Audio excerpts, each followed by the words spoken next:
we got a lot to cover, so I'm going to go ahead and get started.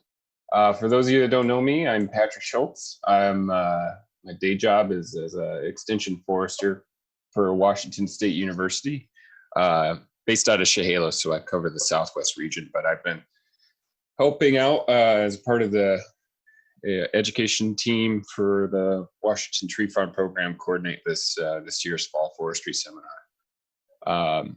First off, can everybody hear me okay? Somebody try just typing into the chat box there if they can hear me all right. I want to make sure that there's no issues. All right. Hey, Kevin, thanks. Great. Yeah, so obviously no one anticipated that we would have to do this seminar online. Usually we do it in person, but you know, things happen, apparently. Pandemics happen. And we switched to this online mode, but it's really allowed us to kind of expand our reach a little. So there's a silver lining there. And I hope you all have been enjoying it so far. If you aren't aware that this is the third segment of the seminar, there were two previous parts, one on timber markets. We had a really interesting panel of log buyers and different people that work in the timber markets 2 weeks ago. Then last week we had a really good session on emerging markets, particularly forest carbon. So both of those sessions are recorded and available on the Tree Farm program website. And this is our final installment, and we'll be covering special forest products. So what's going to happen is I'm going to give sort of a general overview of what special forest products are. And then I'm gonna hand it over to two different speakers today. Both are doing really interesting research on different special forest products, particularly maple syrup and mushrooms. So should be a really good program today. I'm really excited to hear about the research. But before we get into anything, just go over a couple logistics. If you are not familiar with Zoom, you will be muted during this entire session.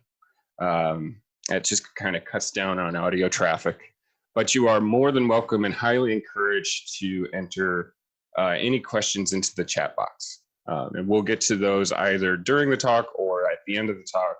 Regardless, we'll make sure that those get answered.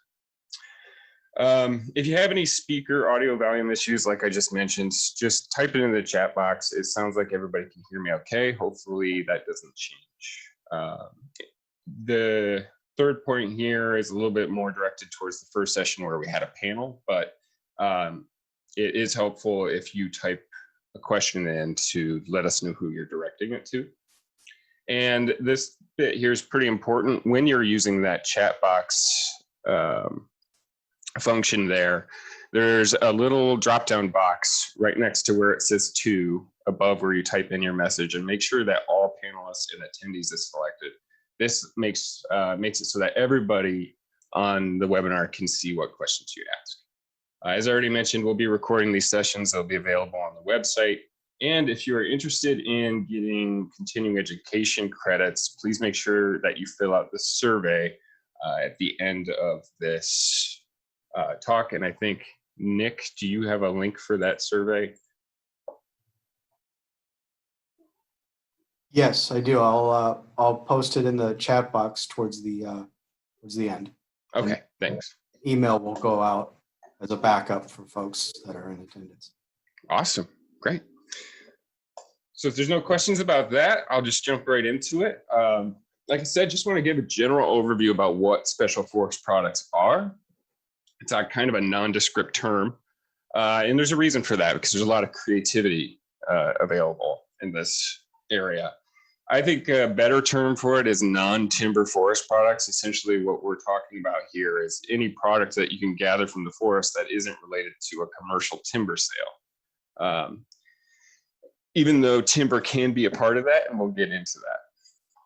It would be kind of foolish of me to not mention that there's a long and rich history of non-timber forest product use by indigenous cultures in the Pacific Northwest.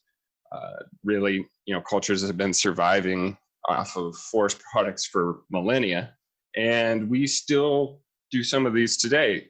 Some popular markets that exist are mushroom foraging, greenery and floral products, and wild fruit harvests. I'm sure some of you have been involved, particularly in the greenery and floral products. A lot of people have had, brush pickers come out to their forests, picking salal, sword fern, cedar boughs, that kind of thing.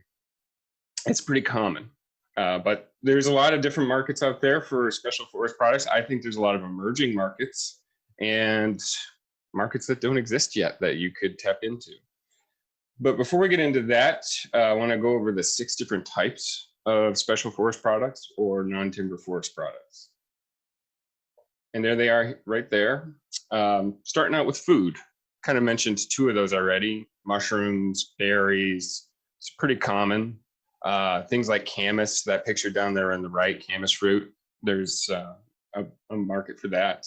And down on the left there's miner's lettuce, all different kinds of edible products that you can gather from the forest. In terms of commercial value, mushrooms tend to be the biggest market around here. But there's all kinds of things that you can gather. Medicinals, nowadays these might not be as popular as they used to. One example of this is in the top right there, you have a yew tree, which some of you may know contains the compound Taxol, which is actually used for cancer treatments. And I'm told, as little as 30 years ago, a solid yew tree might be worth something like $2,000. Well, now they can artificially create that compound, so it's not worth as much. But there is quite a bit of, value in medicinals. And there's a lot of different plants out there that do have medicinal products. And this is something that we've definitely gathered from indigenous knowledge. For instance, some of you might know this too, in the bottom right there is willow. Willow bark contains compound very similar to aspirin, which is pretty interesting. I just learned that Devil's Club is actually in the same family as ginseng. And ginseng is a very popular medicinal product back east, although I don't know how many people really want to tangle with Devil's Club.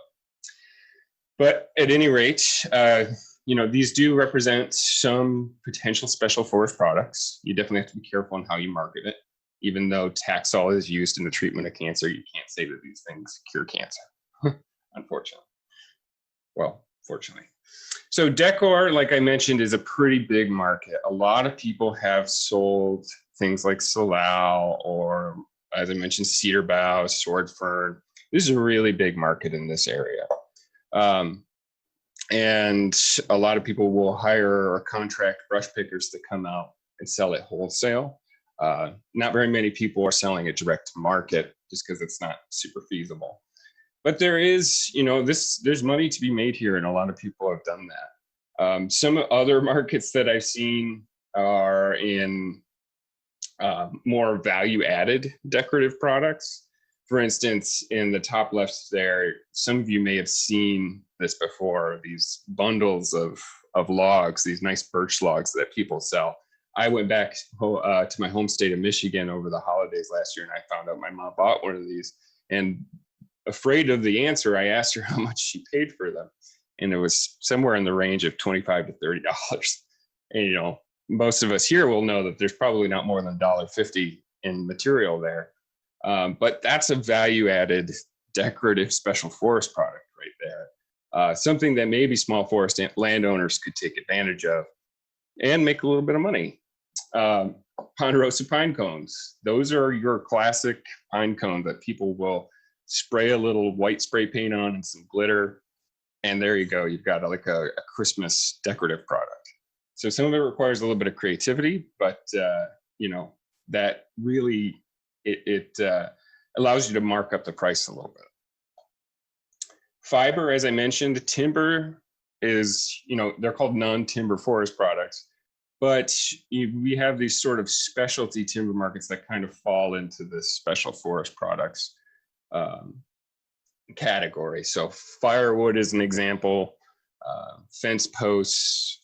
I know quite a few tree farmers that mill their own wood and then will sell that wood by the board foot to like woodworkers, furniture makers, things like that. And usually it's like specialty wood, like oak or something, or maybe if they sell some burls, those are extremely valuable to woodworkers. So another kind of creative way to make a little extra money from these products that really don't have value in terms of a commercial timber sale. Eco or agritourism. Some people may argue that this is not exactly a non-timber forest product, but I very much disagree. I think there's a lot of money to be made here. We're talking, Airbnb, holding workshops on your property, making your property available for like weddings and parties, anniversaries, things like that. I've known some people who do this, and it ends up being their main source of revenue in a lot of circumstances. So agritourism, ecotourism, these are ways to make money. Obviously, they come with some caveats, liability issues, having people on your property, but all things you can look into. I really see this one as having a lot of potential for landowners that are willing to, have people on their property. And a lot of people aren't, and I understand why. And then there's, agroforestry, which is not a product in and of itself. It's more of a style of management that literally means the integration of agriculture and forestry. And examples of this would be two of which we're going to be talking about today: forest farming mushrooms like shiitakes, or forest farming for maple syrup. In the top left there, you see cattle being raised in a forest. That's called silvopasture. So it's a way of raising agricultural products alongside timber products and integrating that into the same land management system. So it pairs very well with the idea of, creating non-timber forest products from your property. So where does this fit in terms of small forest landowners? Most people are going to be doing this as a hobby. Most people are going to grow mushrooms as a hobby. I fully understand that. Most people are going to be making syrup as a hobby.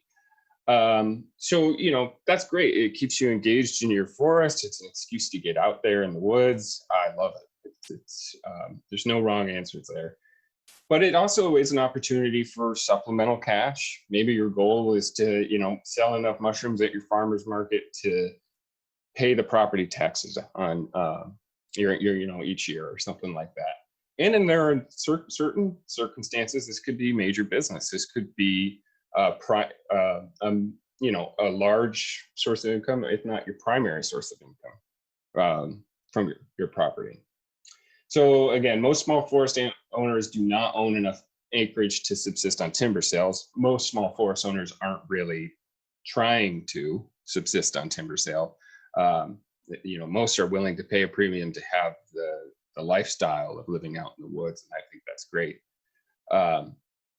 So they're not really seeing their property as an investment necessarily, but special forest products can, again, provide some supplemental income, make that a little bit easier to, stay in the landscape. And that's really the idea here. And for those people that do see their property, their forest or farm as, an investment, a source of revenue, diversifying and taking all these different approaches, it makes your operation much more resilient to economic and environmental changes. So that's a big benefit of diversification. Selling and marketing, creativity is really key. It's all about finding your niche, and those value-added products is really how you help you corner a market. We'll look at a few examples in a second. But by value added, it's one of the examples I used was that bundle of logs. They put a little bit of rope on 3 logs, and they were able to really mark up the price for that. Right now, companies like Walmart are making a lot of money on that. I don't see why small forest landowners shouldn't get a cut of that. Those value-added products can really help you corner these markets. And right now there's kind of and I'm sure we've all seen it, sort of a cultural movement for reducing the number of degrees of separation between, themselves and where they buy things like food or fiber, or any of these things, any products that they buy. They want to feel closer to where it came from. And so terms like natural, forest grown, sustainable, local, these all draw a lot of attention. And so marketing is a really big part if you are looking to make money off of some of these products. Just a few successful examples, and I'll be finishing up, and we'll get on to Greg's talk. Oak Basin Farm in Brownsville, Oregon. So they sell a number of different products, timber, obviously, but they raise cattle. They are doing silvopasture, and they raise cattle in their forest. They also sell essential oil products and specialty wood products. And he even, when he finds a nice branch, he'll turn it into a broom, which I think is really funny. If you can see in the picture there, he told me he makes, a few $100s on brooms every year. And hey, if it helps, he said it pays a little bit of his property taxes each year. So that's the definition of getting creative. And honestly, I would buy one of those brooms. They're pretty cool. Wild Time Farm, I'm sure some of you know John Hendrickson. He was the former chair of the Washington Tree Farm Program, I think last year. His farm in Oakville, very diversified. Timber, ecotourism, fruits, nuts, herbs, custom wood products. I believe he even produces some forage for some neighboring cattle ranchers. So, he is, they're doing a lot there, and they've really diversified. Pomeroy Farm in Yacolt, they sell a lot of timber, but they also make a lot of money on ecotourism. They do weddings, festivals, they sell pumpkins, so they do like fall events and stuff like that. Obviously not this year, but in a normal year, they would be making a lot of money off of ecotourism. They also have a winery, although I think that's separate. I think it's his son's operation, but still kind of a part of the overall farm operation. And Rainy Day Flora on Whidbey Island. So this is a really interesting place. They have a native plant nursery that they grow in their forest. And they also do some workshops on the property, and they happen to be landscape designers. So there's a lot of different ways to do this, is the point. This is only a small handful of, several farms or tree farms in the area that have taken this diversified approach and tried to, sell interesting products and corner different markets. And I think this is a really great opportunity for small forest landowners to, maybe get their toes wet as a hobby and see where it goes, and, try to diversify and get a little bit of supplemental income. So that's all I've got. Again, just wanted to give a general overview of special forest products and how they kind of fit into the small forest landowner landscape.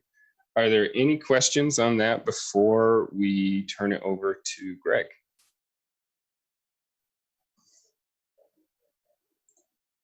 Ooh.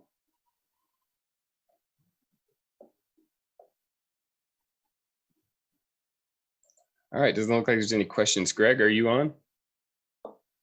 I'm here. Okay, I'm going to stop sharing.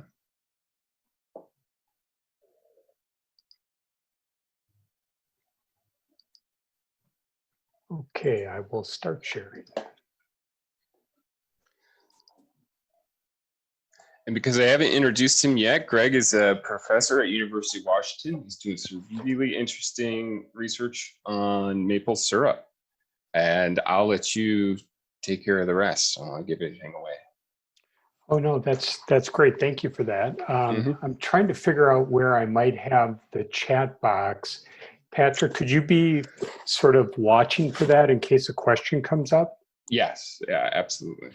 Okay, so I would encourage anyone to jump in with a question when they have one, and I'll be sort of dependent on Patrick translating that over to me as I'm speaking. Yep.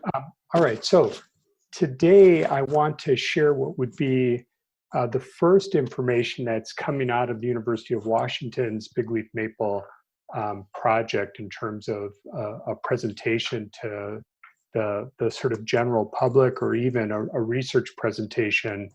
There really hasn't been much communication yet. We started, I'll get to our project in just a second, but first of all, I want to encourage you all to make some syrup. I'm going to guess that some proportion of the group that's online today for the seminar has made syrup, made delicious big leaf maple syrup, maybe made sugar maple syrup and some other types of syrup, and perhaps have more experience than I do in making syrup even. So I clearly sort of understand that we're kind of new to this process. But the kinds of questions that you have to ask if you decide you want to make syrup for the first time is how much syrup do you want? And then following with that, you have to figure out how many trees do you need to tap? How are you going to collect that sap? How are you going to process it into syrup? Do you have the time? How much time are you willing to commit? Are you willing to invest in equipment? How much? Do you want to do that in a staged approach, or do you really want to sort of jump in with both feet into the deep end and making a lot of syrup? And of course, probably more importantly than anything, do you actually have healthy trees that would work for a maple syruping operation? Okay, so the grant that we received is from the ACER program, which exists to promote maple syrup as an industry. And so this particular grant was written by Indranil and Kent at the University of Washington, with Mike Farrow, who was formerly with Cornell and left to run a large, I mean, very large maple sugaring operation in New York. And Elaine O'Neill, who some of you will know from Washington Farm Forestry Association, is involved in helping with outreach. And when we start talking about the data that's here, my graduate student, new graduate student, Nick Braun's been working on some of the data, and Stacy Dixon, the Pack Forest manager, has been involved in helping collect some of this data. All right, so this ACER program has the goal of maple syrup production and at production scale, meaning Congress would like to see a greater emphasis on some economic value coming through this type of an industry. And so when the grant was put together, there was this initial look at, well, how many big leaf maple taps might there be, and on what type of land could they be sitting? And this was the estimate that the team put together as they submitted the grant. So as you can see, Washington and Oregon could have quite a high potential for maple tapping. Now, there's going to be some question as to whether you can access all those taps, even on your own property, and how you might bring them online. But clearly, there should be some potential there. And looking at the range of big leaf maple, I'm wondering, can you see my mouse when I'm moving it? I think maybe you can, correct? Yep, we can see it. Okay, so obviously we have in Western Washington and Oregon, and the people that are on the line certainly have some maple somewhere on their properties and are quite well aware. We broke down in Washington 4 regions as sort of a starting point to try to collect production level data in. The first one is up here near Acme, Washington, and this is Neil McLeod's property, and some of you might know his efforts. The Pierce County property is Pack Forest, which I manage, and that's where we've started making syrup. And then we're looking for sites actively on the sort of the north side of the Olympic Peninsula, and then probably on the south side of the Olympics, or could be in southwestern Washington. So if you have a lot of maples and you might be interested in trying to scale the production, we in fact might want to talk to you in some way. Okay, the overall research objectives were to try to develop a cost-effective way of sugaring big leaf maple. Okay, so this is a pretty large goal or objective. disseminate the information to stakeholders? Well, you qualify as the stakeholders at some level, right? So this is part of our efforts are trying to get this information to the people who might be able to benefit from it, maybe by expanding their operations or starting a new one. And then ultimately, we want to try to get a refined estimate of the overall potential. Now, if you notice with number 1 here, I've sort of expanded to an A, B, C, D, the things that I'm working into sort of directly with the collection at Pack Forest. Some of this, of course, will be scaled to all of the sites that we're working in, but we want to know things like, how does the location affect not only sap collection, but sap production? Is it related to elevation? Maybe there's regional differences. Likely those are tied to climate. But we need to understand if all of our maples in Western Washington have the potential to be used in a maple sugaring production status. Then adapting, if you will. I don't know if somebody asked a question because just something came up. I don't know, Patrick. Yeah, we had a question submitted. Do you want to? Yeah, please go answer? ahead. I'm okay with that. Sure. So this question is from, anonymous. Well, it says, what is a lot of maple trees? Is the first question. How would you determine a lot? Yeah, I'm going to get to that. So the question is for a production site, I have a dream of finding a property with somewhere between 1,000 to 4,000 larger maple trees, very, very close to utilities and a nice building for sugaring. And I'll play this out for you in just a little bit, but this is what I would define as a lot. Of course, in these big sugar mapling operations, meaning in the East, using sugar maple, I mean, it could be thousands and thousands of trees and pumping sap over, half a mile. So it's kind of amazing what the scale can be. So right. let's limit our enthusiasm a little bit here, and sort of say maybe 1,000 trees that are easily accessible would be a lot. Okay. Yeah, and he also had 2 other questions, or whoever asked, and I imagine you're going to get these 2, but that's okay. Go ahead, bring them on. At what trunk diameter is a maple tree a candidate for tapping, and about what year is it a candidate for tapping? So, good question. Yeah, the size age is always super difficult. I certainly haven't done enough work in examining a relationship between maple age and size. And of course, is it a sun-grown maple or a shade-grown maple? Size, though, 10 to 12 inches is maybe a boundary where production could be expected. And I'll show you some data to support that. Great. Did we get them? Yep, that's all. Okay, by the way, thank you for questions. I really like questions. All right, that's good. So don't be shy. And then can we use some more production-oriented approaches, such as a vacuum system, to be more efficient in extracting, if you will, sap? So I'll go over some comparisons there.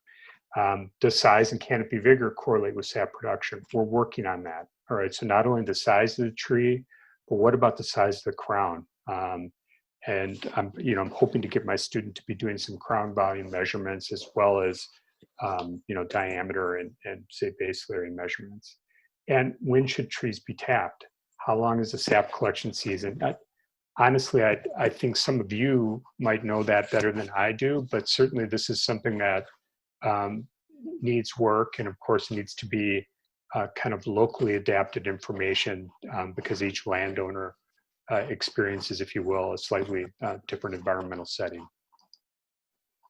Okay, a bit of ecology, and we won't spend too long sort of in this section, but this idea of where are bigleaf maple and where are they important? All right, so this thought of bigleaf maple on the coast and rainforests is certainly kind of dramatic and really appealing.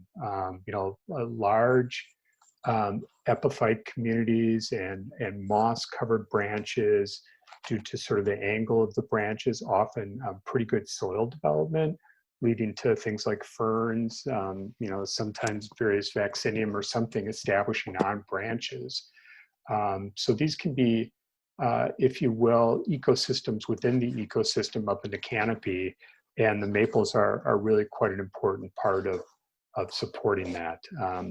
And these mature systems, I have an example here from a 220-year-old stand at Pack Forest with sort of a mixture of some maple among a variety of conifers. So we do see kind of this mixed stand approach at various ages, where we know that maple is an important component of most of our west side forests. Okay, I grabbed this from WSU Extension. I won't play this video, but this is Neil McLeod. And so there is a video that if you haven't watched it yet, you can look at his operation near Acme. And then down in the bottom here, I also put a link to a lot of information on bigleaf maple syrup production that comes from WSU Extension as well.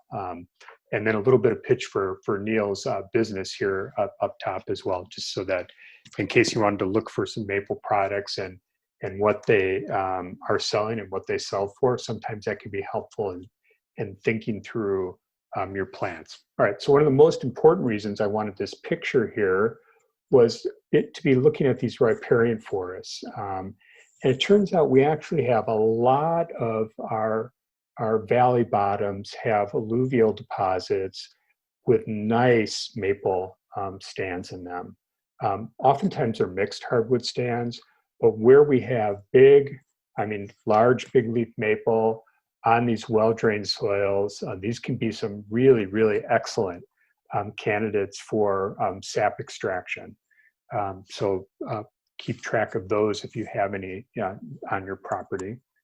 And then we also have upland forests, and as with those riparian forests, we were thinking about the alluvial or this well-drained material. In the upland systems, usually we're thinking about occluvium, or again these sort of looser materials, well-drained materials that often support mixed species stands, but can have really high components of bigleaf maple as well. So like walking through Discovery Park a couple weeks ago and just looking around and thinking, wow, this would be a fantastic place for a large scale bigleaf maple syrup operation. I don't think it's a fantastic place, maybe from like the public's point of view or what people would like to see there, but from a maple stocking and accessibility standpoint, it's pretty good. This is Tolt McDonald in the middle with, I'm sorry, is there a question? No, okay. Yeah, sorry, I didn't want to interrupt you, but no, please go ahead. Okay, we did get a question from Kevin. I've read that maples attract a lot of epiphytes because of the calcium content of their bark. Do you know anything about that? There's no doubt there's lots of cations. Okay, so oh, calcium, sorry. I understand calcium would be one of them. Yeah, that's okay. It's this notion of what is driving the attraction of the epiphytes. All right, so it would be really kind of helpful to the other plants to have access to some of those cations like calcium. All right, but no doubt the branch angles are certainly useful in how they accumulate, if you will, the moss and then the soil and the epiphytes as well. So that sounds great. I don't know of sort of a causative or correlative study looking at like controlling for calcium levels in the bark and branches and its relationship directly to supporting epiphytes, but that certainly seems reasonable to me. So sorry, I can't answer that one specifically. Okay, we good, Patrick? Yep, thanks. Oh, yeah, no, thank you. All right, so these are just some examples then of some maple forests that we would have in these kind of slope situations. By the way, at Pack Forest, we have some clay soils as well, and in looking for bigleaf maple, we found very, very limited amount of maple on those heavier soils. I saw another question come in. No, it was just I believe it was just a comment saying epiphyte is a growth or a non-parasite on a tree. I think maybe just clarifying. Yes, yes. Right, plant upon plant, if you will. It's commensal relationship. It's not parasitic. Sorry.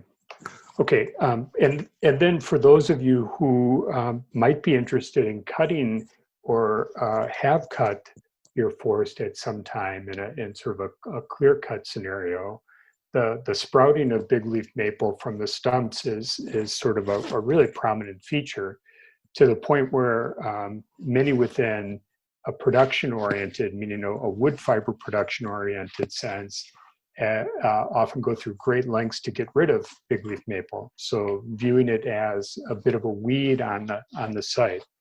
I'd have to say my thoughts about bigleaf maple have been all over the place, but sort of radically flipped when we started being able to make syrup from bigleaf maple trees, and very quickly, although we're concerned about having a well-stocked plantation when that is our intention, the idea of having some maple along from the ride seems maybe like a good long-term investment or a hedge as well. So it kind of depends on your overall objectives. My main point here is, these stump sprouts are going to be present. If you're not using herbicide to sort of readily or dramatically control the undergrowth during your planting, you do have the opportunity of having maple often to be a part of the next stand, and they're there, in fact, when they were in the previous stand as well. Okay, so going from thinking about bigleaf maple as a potential weed, we also have sort of the flip side, that we now have some concern about bigleaf maple, meaning we've been seeing a fair amount of bigleaf maple dying or looking really pretty bad. So especially in urban areas along roads, sometimes we'll see these kind of branches dying back, or very small or chlorotic leaves. And this has all been described in general as bigleaf maple decline. People have been speculating that maybe there's a pathogen, or maybe it's some sort of damage from chemicals or salts near the roads. But the best we can tell, and I'm going off Jake Betson's master's thesis that he recently completed at the University of Washington, and this work was coordinated with Washington Department of DNR as well, in terms of sampling scheme and thinking about the causes. And he could really find no pathogenic insect or other sort of biotic tie that would sit there as an obvious driving force of decline. The overall thought, or the correlations between things like summer drought and vapor pressure deficit and decline would point towards this drought being the major feature driving decline of bigleaf maple. But I would say the jury is still a little bit out. There could be something that we're missing in terms of another sort of pathogenic element that we don't know about. Here's a couple of examples of decline. On the left here, these are all taken at Pack Forest. This is a tree that you can see some normal morphology or typical morphology of the leaves here on the left. And then you can see sort of these chlorotic, sort of stunted or smaller leaves in part of the tree along this branch here. Here's in a different location, a couple of trees that are farther along in decline, or have died, if you will, from this bigleaf maple decline right next to another one that's showing a little bit of decline. And then I just point out that, well, we do have other species dying as well from drought, and that's been a pretty obvious feature coming out of this 2015 and 2017 drought period, which perhaps is extending into this year, depending on how we want to measure or define that. Certainly, September being warm and dry isn't really helping things. We have other species dying. So there's a dead conifer in the back here. Here's a row of trees that we have some mortality as well, and a pretty young conifer stand. So we do have this decline on our minds. Okay, so perhaps some of you have been putting, well, not this kind of bucket, right? You probably are not putting galvanized buckets on trees. And you probably don't have this sort of witch's brew type giant, man, I wish I had that giant bucket. That's a pretty awesome bucket that this gentleman was using to boil sap here. But I think within sort of our minds, this is what we go to immediately when we start thinking about making syrup from maple trees. And these are Eastern US examples, if you will. And in fact, when Indra O'Neill told me that they had received a grant for making syrup from bigleaf maple, I said, oh, we have some bigleaf maple at Pack Forest. Maybe we could help in some way, thinking that I would put some buckets on trees and I don't know, we'd measure the sap and maybe we'd make a little bit of syrup. But pretty quickly, it can become old, if you will, to carry all these buckets out of the woods. And so if anyone is thinking about trying to make more than just their own personal use of maple syrup, which certainly an admirable goal and thing to do, then you start thinking about how might you scale up. And here was that original question: what would an ideal production site look like for us? And obviously, the more trees, the better.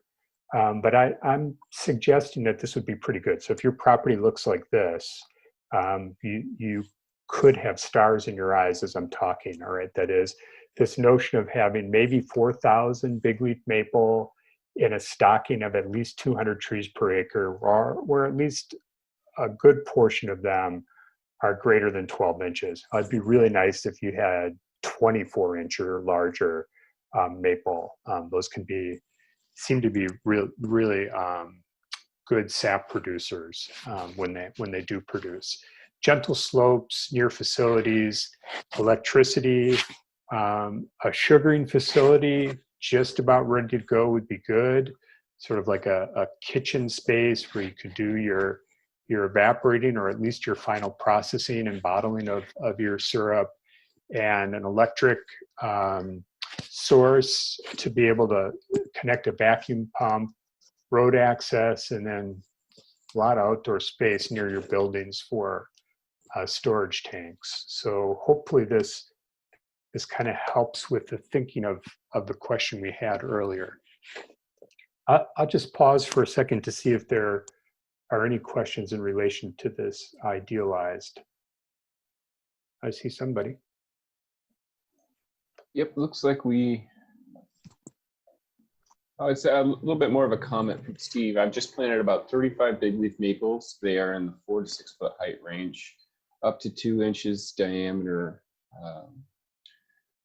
Thinking he's got a few years left before they can make syrup from them. I think so too. In a full sun situation, they may grow really fast, but still, I think you're a decade away. But yeah, this is something to watch. Got another question from Craig here. Does tapping a maple tree negatively impact the tree's potential value for figured hardwood? Yeah, well, it can't help. So the question is, how much might it hurt? And if you had a valuable tree with like a burl or something, or a really straight maple that you knew you were going to sell, then you would want to be pretty careful in how you're placing your taps and thoughtful to make sure that you're spacing them out. And let me be more descriptive there. The idea of that if you have the sap flowing in a line, you of course, first of all, don't want to tap in the same line. And then each time you tap, you'd want to be moving sort of up and down around the tree in a way that you know you could still maybe cut the log that you're looking for out of it, or at least that you would be doing this for enough years that at a later date you would cut that log. Certainly in the East, sugar maple logs have been consistent with sugar maple syrup, meaning that the sustainable management of both is a possibility. You might think of it this way: if doing some syruping of your maples allows you to keep them on the land in a way that they're sort of buying the space that they're using. And by the way, maple uses a lot of space, right? Like those crowns can be really large. Then it might be something that allows you to eventually grow larger maple logs. Okay, that was a little bit around the answer, but did I get to the question? Yeah, I think so. I like the idea of them essentially paying rent. Yeah.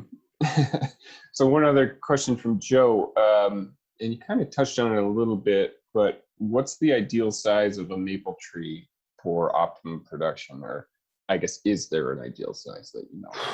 Well, I don't feel comfortable with an answer to that yet. Meaning I think the information that Mike Farrell has brought to us from the East, and any of you that have East Coast sugar maple experience, is that trees that are too big can be less productive. For us, our larger trees seem to be some of our more productive trees. So I don't specifically know the answer yet, and hopefully we will, as we continue to collect more data, be more confident in that. It's an important question, though. Mm-hmm. And just got a good comment from Justin. I hope he doesn't mind sharing. It's back to Clark's question, is that in the Northeast, some people sell their tapped maple wood as a premium product because it has an interesting pattern. Sure. One other question just popped in. It takes a lot of infrastructure, which of course is capital intensive. Are there grants available to start production? Yeah, that's something that the team at the university has been working on, and kind of connecting to the local groups that might be able to help with that sort of infrastructure loans and things like that. I can't directly speak for how the University of Washington might be prepared to help. We can help a bit with tech transfer and setting things up, and there may be some funds that can be helpful along the way as well, but that's Indranil is sort of managing that part of the situation. That's all the questions I have. Okay. So I want to introduce you to this idea of using gravity for a vacuum type system. And some of you, of course, would be aware of this, I would imagine. And there are videos that you could watch showing you how to set this up. I'll mostly describe the system and talk about the data, but certainly I'm open to questions about thinking about how you would do this. So when Steve Ringman came out with the Seattle Times, he flew a drone over one of our sites, and this is our East Bethel Ridge site at Pack Forest, which is sort of near our cell phone towers, if you know our property at all. And so then from up here on the top and looking towards the top of this photo, you can see it going downhill. And because it's wintertime, it's pretty easy to see the maple crowns throughout the stand. So it's a mixed stand. It's not a pure maple stand by any means. And there's a mixture of sizes along that slope as well. All right, so what we did is we set up a a tubing system along this slope to create a vacuum. And with the narrow tubing, the 3/16 inch tubing, a drop of about 30 feet or about 1 inch of mercury vacuum is created with each foot you drop. So by the time you've reached 30 feet, if you're maintaining perfect seals along your lines and at your taps, then you could anticipate that you could achieve a full vacuum just by the gravity flow. Then as you do that, and one tree is tapped, and it starts to flow sap past another tree that has yet to start to flow on its own, it can create a vacuum and start to draw sap out. So with these lines, then you create a vacuum system that starts to pull and take additional sap downslope to your collection site. This is us tapping trees for the first time. Mike Farrell's here on the right. We'll see a little bit more of Mike. Mike actually knew what he was doing, and the rest of us were learning from Mike. You'll notice the large clumps that we had here to work with, and also the large trees in some of the clumps. Now, not all the trees are this large, but when they were, say, greater than 20, 24 inches, we oftentimes put 2 taps in trees. Occasionally, we might have had a tree that even had 3 taps. The smaller trees, say the 12 to 20 inch trees, would have only had 1 tap. And you can see them coming then into these lines and moving downhill. I took this picture this summer. So this is how we were storing the taps. The intention is to replace the taps and the drop lines to our 3/16 inch line system. We are told, and there's some data to support that new drops, new taps, clean lines to that point are relatively cost effective and can increase production. What I did is I put this tap up here approximately where it would have been coming out of this tree, draining down here, and then this one would, of course, come out of this holder here and be going into this tree. Teeing down into this line here. And those lines are coming downhill. You can see some in the distance. Here's one line from the left to the right coming down a relatively steep slope to our 3/4 inch mainline collection. This line that appears to be running parallel to the main line would have been running or collecting for all the trees that are upslope in terms of near the main line, but along that same slope. So we have to carry the sap a very long distance before we drop it into the main line so that it can create a vacuum. So the 3/16 inch line is relatively cheap, so you don't feel as bad about running line longer distances than you might with the 5/8 line, 5/8 inch line, which is a little bit more expensive. 3/4 inch main line is expensive, so you obviously want to be judicious with how you lay out that type of main line. Here's an example of these lines coming together, and in fact, in this particular case, one of these lines comes straight down in, but another line sort of jigs and comes around these trees. So you can snake them around and put tension on the lines and keep a continuous gradient coming down to the main line. This is an example of a manifold type saddle connection so that the sap can dump right into the main line. Here it's easy to see the sheep wire that we hung first and then connected the main line to it. And that allows sort of a rigidity to the entire system and knowledge and confidence that you're not going to get too much slack in that particular system. And here's one of the ratchets that was used, these tighteners, if you will. This is just an example or a demonstration where we used a little piece of the 3/4 inch tubing here and connected the mainline tube to this tree. So what was a very valuable, maybe somewhat valuable Douglas fir plantation tree is being repurposed as a support system for the maple sugaring lines. So how quickly one's mind can change on this. There's a little bit of slack in this line here, but this is a summertime issue, right? We lay out everything in the cool weather, which will be closest to the maximum tension. And in the summertime, everything as it warms up, you get a little bit of slack in the line. So we'd have to make sure everything is tight. But this hopefully gives you an idea of how to lay out this line. You would run where you think your main line is going to go with flagging first, then run the high tensile line across, and then connect your main line to it. Then run your 3/16 inch lines up to the trees you want to tap, and then collect or connect in those 3/16 inch lines into the main line. Okay, and here's a 500-gallon stainless steel tank at the bottom of this, for which we were collecting our sap. It has a plywood cover and then also a tarp on it. There's different levels of opinion of how clean the system needs to be here. Things can be filtered out at various points along the way, and the sap gets boiled as well. But the cleaner you keep things, of course, the less likely you have some sort of major contamination. You can keep your bacteria down as well. Okay, Patrick, I think I saw at least one question come in.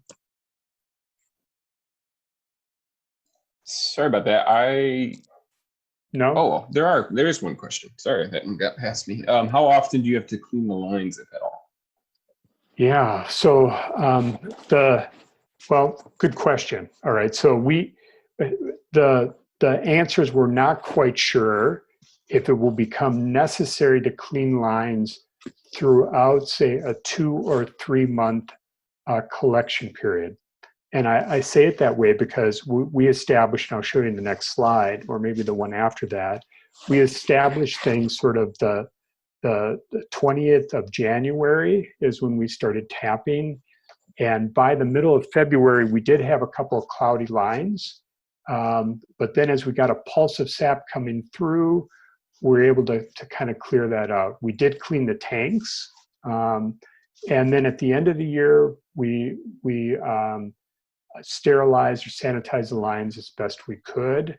And then we will sanitize them again, probably before we start, and let some spillover of sap move through the system before we start collecting any sap for processing. Is that okay? Great. Yeah, that's all I've got. Okay. So this is what we did. By the way, we have 2 sites like this at Pack Forest. We sort of rushed in terms of setting things up. So I can't exactly tell you how many taps or trees are at the other site yet.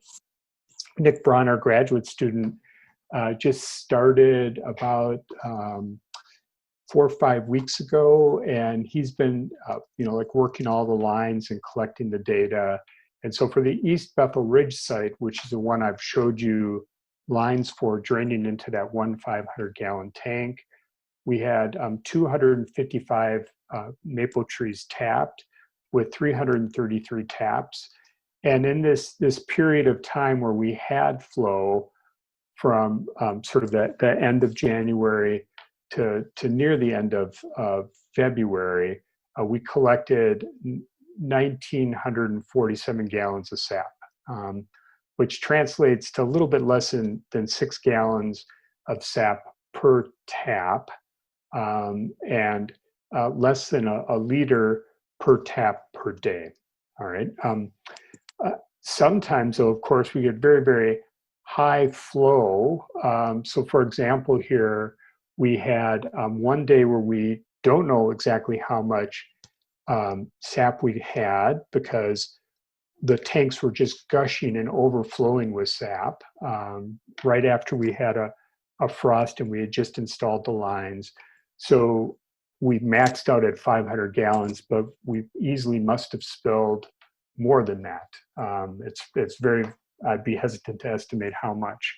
So with 333 taps, and you can see that the daily flow can be more than a gallon, maybe as much as 2 gallons of sap per tap per day when things are really flowing. So you do have this sort of pulse potential in terms of moving a lot of sap through the system.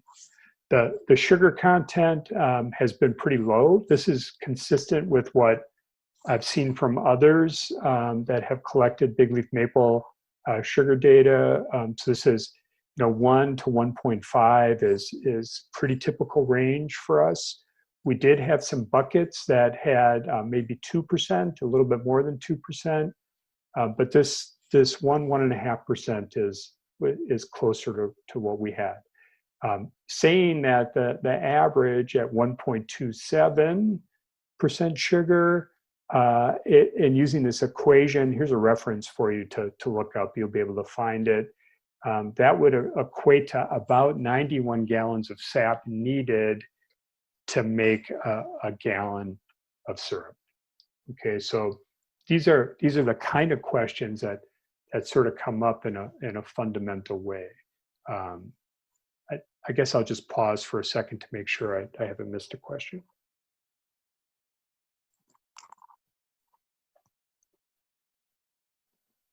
Good.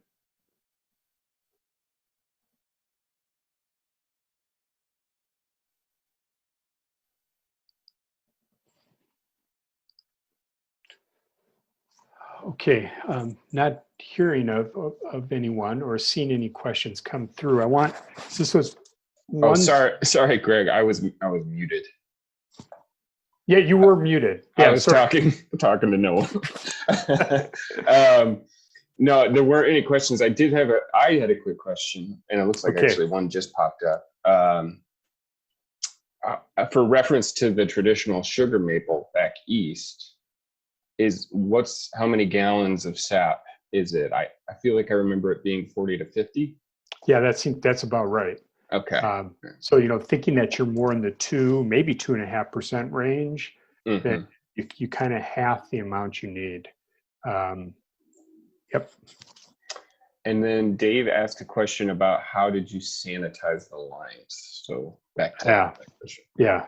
There are some papers, and I think some of these might be referenced on that WSU site. There's been studies with using sort of a bleach solution and some others. We used this commercial product, which is like it's quaternary, I think, that people use in kitchens, and we had some of it in the kitchen, and we mixed up a big batch of this, and while it's wet, you can't really consume it, but once it's dry, it's fine. And we took squirt bottles of this and shot some of it down each of the lines and sort of let them all dry out. So this is an experiment for us too, meaning we have not done a control of different sanitation methods. Others have done that. I think it was in New York that you could look at. But so there are various ways to do it. Some people don't do very much sanitation,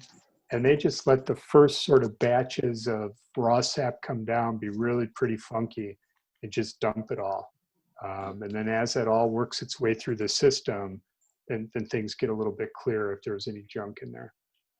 Sure. And Dave asked, so based off of that equation, you got about 21 gallons of syrup from your about 2,000 gallons of sap? That's pretty close. Yep. Okay. Yeah, we weren't exactly this efficient. All right, like we made all kinds of mistakes. Right, we burned up some sap at times. We spilled sap. Yeah, we've had sap shoot out of the filter press. Things happen as you're sort of learning your equipment in your way. But you could imagine that this would be an expectation of what you could get for a yield. Okay. We got another question if you got time, unless you feel like you need to get going. We're going to be all right. Go ahead. Okay, this fairly long question, but I'll get to there's a little bit of a preamble. I'll get to the actual question. Is 50+ degrees too warm for small scale production? Or do I just need to collect sap more frequently and refrigerate to prevent spoilage? I think that question is excellent. All right. So if you get sap flowing, you ought to be able to get it to near sugar and then keep it cool. So refrigeration is a possibility. You know, if this 50 degrees, if you're letting it sit for 50 degrees, pretty warm. If it sits for 3 days, we've had some sap sitting in a tank start to get cloudy on us that way. But if you can refrigerate things, you definitely can really slow it down. And if you can boil it and then refrigerate it, even if you don't get to the concentration you want, then you can really kill off the microbes that would be causing you a problem. And then refrigeration should be able to hold you in some sort of animated state for a little bit more time. Okay. Yeah, good question. Okay, so I want to get into the connection between temperature and sap production. I mean, it's tied into what we were just talking about a little bit. And what I did is I set out 4 different bucket collection stations. So we put 6 5-gallon sap collecting buckets and, you know, a piece of 3/16-inch tubing down into the bucket. And we did that at 4 elevations. The intention was that things would be about 500 feet apart. So when you look at what they really are, 524 feet, 928, 1302, and 1991 feet, you'll notice that we have a pretty good gradient in elevation. If you know our property at all, this Nisqually River site is west of Highway 7 down by the river. All right, so it's quite a bit lower. And then one of our higher peaks, Edmonds Peak, we do have a couple peaks that are actually over 2,000 feet, but this is pretty high for us. Has some maple on it as well. And so we put some eye buttons up there to collect the data. And so this is that data. And I present it as this average weekly minimum temperature because that seems to correlate or associate at least reasonably well with the sap flow. And you'll notice here this minus 2.3 C, well, this is below freezing, of course, 0 would be our freezing point. And we get this sort of gradient where by the time we're down by the river and even in camp it's warmer, we're not sort of below freezing. And on the right-hand side here, I've kind of made a mess of this data, but let me explain it to you.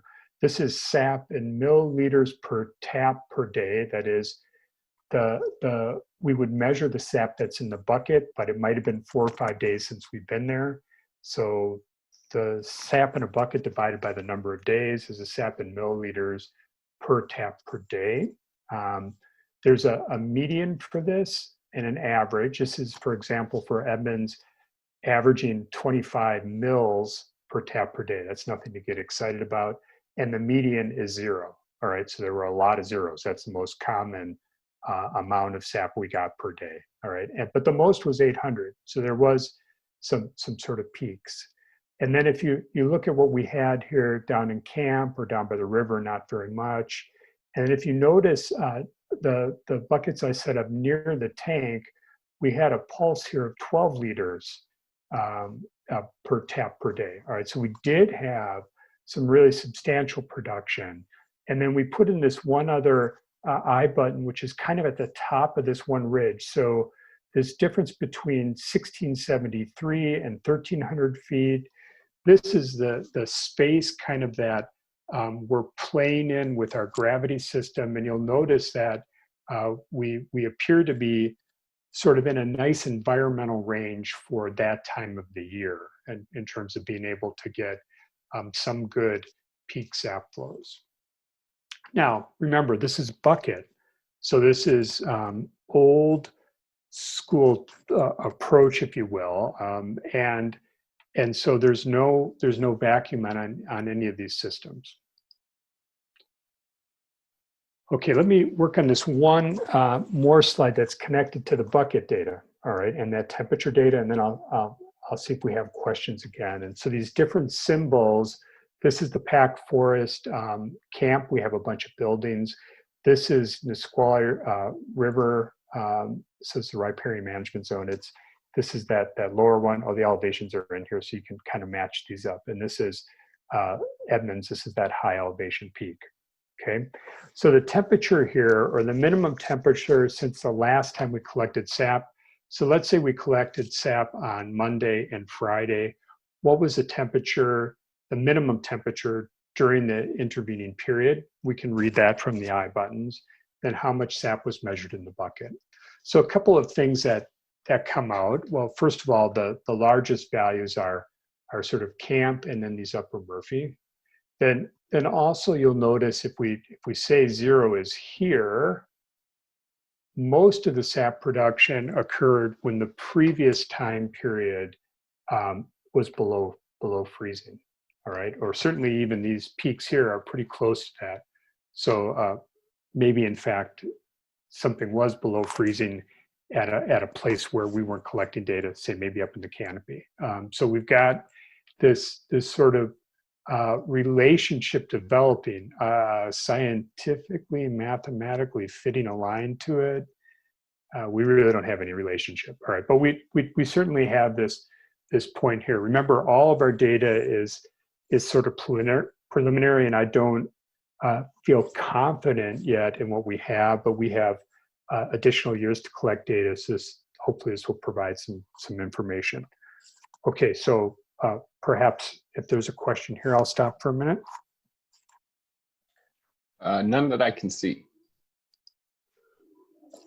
Okay, and then we took a vacuum, and when I mean a vacuum, we have an electric vacuum pump that we attached to some trees, and this is near our camp because all the other trees are really quite a long ways from camp. So it didn't make any sense to run mainline for a couple miles and pull that sap directly into our sugaring facility.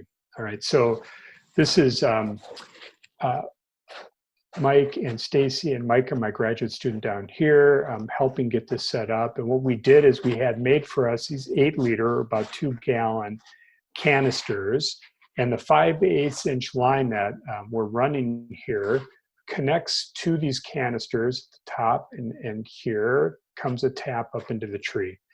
Because the stand was mixed, we actually put some of these canisters on alder.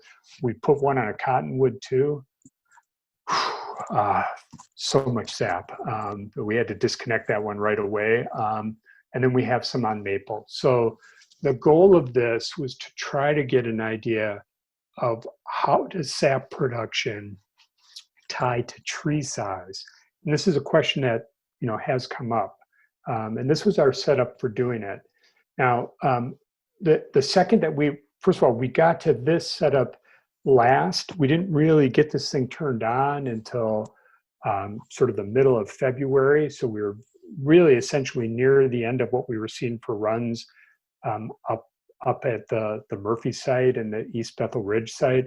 But when we turned on the pump, we sort of immediately, meaning within 2 hours, flooded out some of these canisters, meaning we got way too much sap flow for our design. So I can't exactly tell you how much sap would have come from some of these big trees because we weren't really able to leave the system connected. So we have to do some shifting of our design for the coming year. But this data will help you get a feel for the diameter and its relationship to the sap flow. Now, I put 2 axes on this particular graph. So here's diameter on the bottom. So that should be easy enough to follow.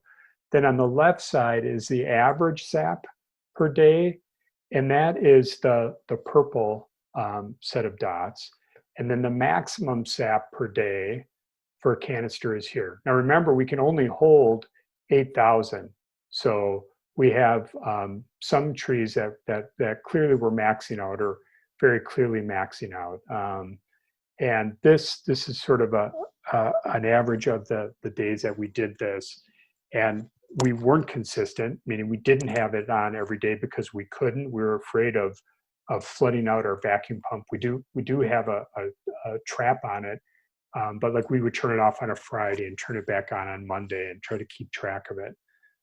One thing that seems pretty notable here is there's a break point somewhere around this 12 inches, let's say, diameter, where you at least increase the potential of the amount of sap flow. All right. So I was saying those 12-inch trees are probably pretty good producers, but notice even the smallest trees were producing some sap. So if you have clumps of small maple, you might consider tapping some. You might be able to rotate through those trees in a clump and do that in a sustainable way. The larger trees look like they have more potential. Again, this is preliminary data. Okay, so this is a summary of what we have with research. And then I have just a couple pictures of our sugaring facility, and we'll have time for some more questions. All right, so bigleaf maple, greater than 12 inches, looks like that's a nice break for thinking about getting production. And the larger trees appear to be more productive. I don't know a threshold for what would be too big. Maybe it does exist. Freezing temperatures appear to be what is needed to proceed the large sap flows, at least in a bucket situation. All right, when we put on the vacuum pump, we don't seem to need to have freezing temperatures. And what is going to be the relationship through time between the freeze? Obviously, when everything's frozen, a vacuum pump isn't going to yield sap, but then when things thaw, perhaps you get a pulse that increases in size. We had our best production on north aspects where we had this elevation gradient, but I can really imagine cold air drainages that, where you have a lower elevation maple stand that's getting a lot of cold air coming out of the mountains, might really be cold at night and be terrific. And in fact, you'll notice that like the Nisqually River sites were colder than our campsites, which could just be that cold air drain flowing off the Nisqually Glacier and downhill. Okay, I just got a couple more bullet points and then I'll go to questions on this. The gravity vacuum line system seems feasible, meaning I think we've demonstrated that is a productive approach to sort of scaling up how many trees you might tap and collecting a larger volume of sap. And the vacuum pump system seemed to even dramatically increase our yield beyond what we were getting from that gravity vacuum. And here's some sort of comparison of that data. But note, remember that vacuum pump, we're at the end of the season, past the peak flows that we're getting uphill, and we weren't really set up with our 8-liter collection chambers, if you will, to know how much sap might come out of those big trees. We have to put a couple of these in canisters in series. Okay, so maybe there's a question or two I should take here. Yep, we got a few. Olga asked, can the vacuum be harmful for the tree compared to natural flow? Sort of intuitively, one would think so, but so the question is, how much sap are you pulling out in relation to how much water might be moving into the tree through the roots? So on the one hand, you may in fact just be increasing the amount of water that flows and not the overall amount of sugar that you can get. I think this is not so well defined. One can imagine that anytime you're taking sap off of a tree, it was holding sugar for a reason. So you would expect some impact on future years' growth. Mike Farrell says studies in the East point to about a 10% reduction. I don't know of studies that compare, say, a vacuum system to a bucket system in terms of growth reduction. But this is something we could do. We should have some data for that. I think it's a really excellent question. Were your taps plastic or metal? They're plastic. There's a variety of taps that are sold out there that you can get. And were your vacuum pumps self-contained with battery power? No. So the vacuum pump that we had in camp was hooked up. It's an electric pump. All right. So we were on our campus electricity. Mm. Now you could run a generator and a vacuum pump that you plug into a generator, or you could run a lower vacuum pump, like a smaller pump up in the woods on batteries. I've certainly have heard of such things. So that's definitely a possible addition. Did you see any difference in sugar content between the vacuum system and the bucket or gravity fed system? It seems to be about the same. I'd have to say the buckets though I think in the buckets we had a couple of times we had 2% in a bucket. And I don't think we ever had that overall in the gravity tank. And I don't think we had it in the vacuum pump system. But remember, in the gravity system, we have multiple trees, 333 taps all coming into one collection. And we're not measuring individual trees there. So it's all averaged and washed out. So there's not a way to compare. Okay. And Joe asked, what's the best height from ground to tap on the tree? I think part of the answer is where can you reach, and can you get a drop to the line that you're connecting to? So, I can imagine scenarios where that's relatively low, and other cases where, at least on flat ground, I've seen like Neil using a small ladder to get up just a little bit higher on some of those taps to get a better drop to the line. Okay. That was all the questions. We've got about 7 or 8 minutes left before we need to hand things over to Justin. That should be great. We'll be fine. All right. So we made our former pump house into our sugaring facility. This is that facility now. Here are these roof stacks, and this is a sort of a close-up of that when the evaporator is running.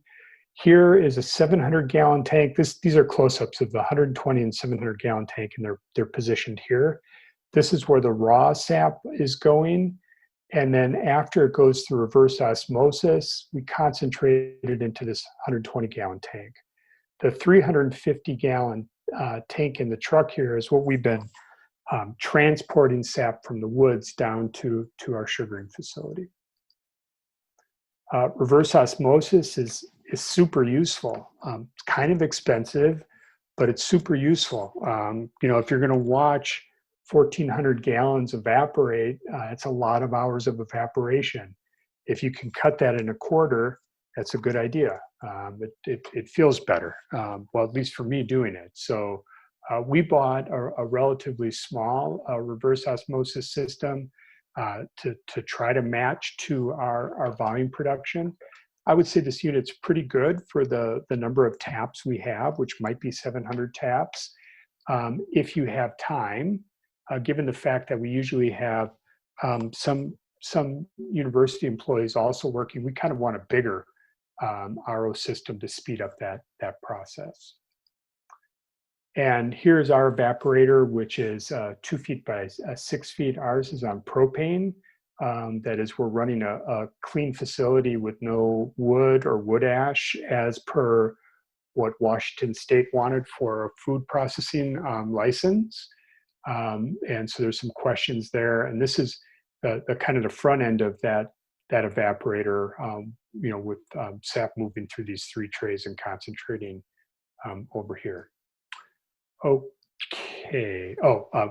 filter press setup. If you have a lot of sap, you can, and you'll have a lot of syrup, you can run it through a filter press, and that's really efficient, and then finish it off, bringing it up to final sugar content. If you have less, you might do something like a gravity cone filter here. Okay, so should you make big leaf maple syrup? Well, I still say yes, right? You'll have to decide for yourself, but you have to figure out sort of all these variables in terms of how you want to get involved with this and interact. And will you stage this in sort of multiple iterations through the years, or do you want to jump right in? And with that, I guess maybe we have time for a couple more questions, Patrick, and then people can email me too. It's fine. It's great. Sure. I think you've answered a lot of people's questions. We have one. How big of an area did the 255 trees that you tapped cover? Yeah, the area is somewhere about 10 acres. By the time we move everything downhill and over. Maybe there's only 5 acres that are really involved in where we're tapping, but I think there's a few strays out there too. How long did, you might have already answered this, but how long did that take you to tap, set up the system? Setting up the system took some time. You know, laying out the lines and getting everything ready probably took us 4 people 2 or 3 days, but we knew what we were doing, meaning Mike Farrell knew what he was doing. The actual tapping took another, say, day and a half. Actually getting the tank placed out there, that 500-gallon tank, that was another day. Oh, I bet. Yeah. So Nick asked, when will we be able to blind taste test versus syrup back east? Soon. We would have already done it. We were going to do like a breakfast at you know, in Seth's, and that's right. Yeah, but COVID happened. So right. And Joe did ask, how did the syrup turn out in your opinion? It is so terrific. All right. I feel like, okay, first of all, it's kind of it's a little bit vanilla. It's a little bit like caramel. It's not quite as sugary tasting as maple syrup. So I feel like it's maybe even a little bit too complex to just throw on some pancakes. You'd almost be better off just taking a spoonful of it and putting it on your pancakes. That's actually what I've heard from Neil as well, and some of his operators, is that it's a very different flavor profile, and that it's kind of like a culinary treasure for some people. Yeah, and like the chefs really like to work with it. You know, like my wife will make a salad and substitute where she would have put honey for the big leaf maple syrup. That's really, really good. So there's lots of ways that you can work it into things. Yeah, I think it's quite valuable. Yeah. Okay. Awesome. Yeah, we don't have any other questions. Thank you so much. This is really interesting. I'm glad we got to see the premier information out of this project. Yeah, so please know something's wrong in here, right? It's just hard to know exactly what isn't quite right yet until we get more data coming in. But I don't think we should wait before we share something. Yeah, definitely. Well, thank you.